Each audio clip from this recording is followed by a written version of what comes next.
Death's Door is certainly a well thought out and constructed indie title, one that clearly received a ton of care and attention to detail in its execution.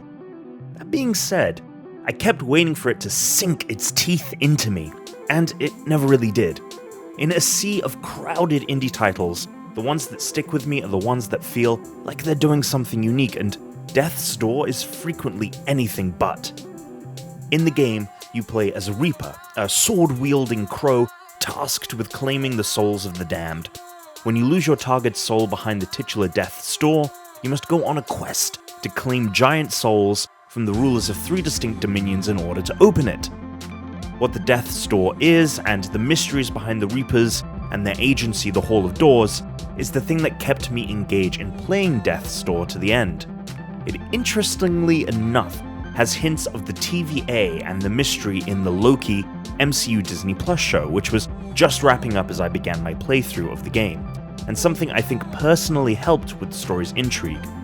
I don't think it quite lives up to its full potential by the time credits roll, but it's almost satisfying enough a tale to justify the 10 or so hours of gameplay.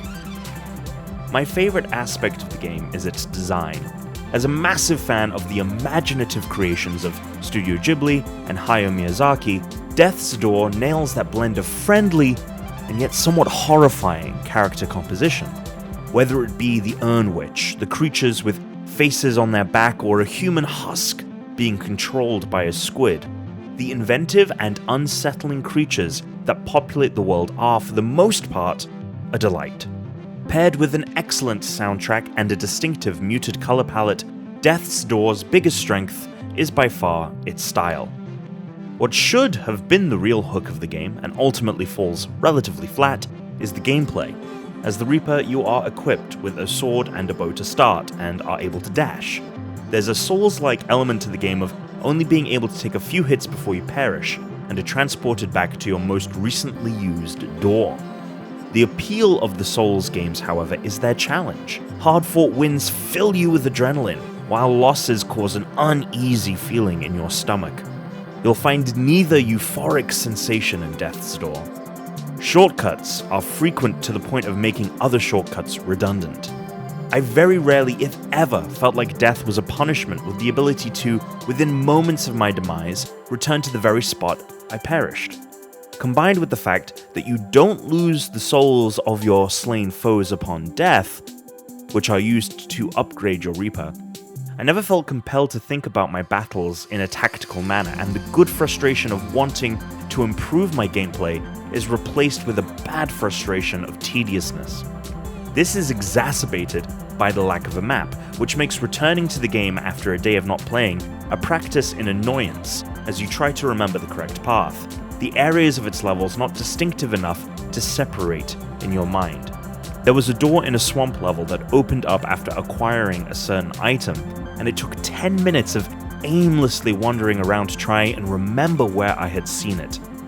It doesn't help that the base movement speed of the Reaper feels painfully plodding, something you can upgrade over time at the expense of missing out on upgrades more integral to combat. Speaking of combat, it's simply fine. Your starter sword can be swapped out with other optional weapons that you discover in the world, but ultimately, I found the sword to be the best weapon for the job.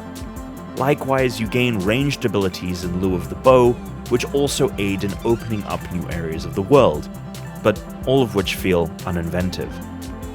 I kept waiting for the game to introduce a mechanic that felt wondrous, but it's all stuff you've seen countless times before in other indie games. Even the somewhat interesting element of being able to counter ranged attacks with your melee weapon offers few creative implementations. There is also frequently puzzle solving in the game, but their solutions are immediately obvious, and I never had a single eureka moment when solving them. The instant you see the puzzle is the same instant you decipher it, so there's little enjoyment to be found in this element of Death's Door too. There is no shortage of indie titles to choose from these days, and it's unfortunate that I can't recommend Death's Door as one of them. An inventive world with intriguing story feels wasted on mundane gameplay that remains rather stagnant throughout its adventure. A competently made game that lacks the staying power of its more fascinating and unique peers.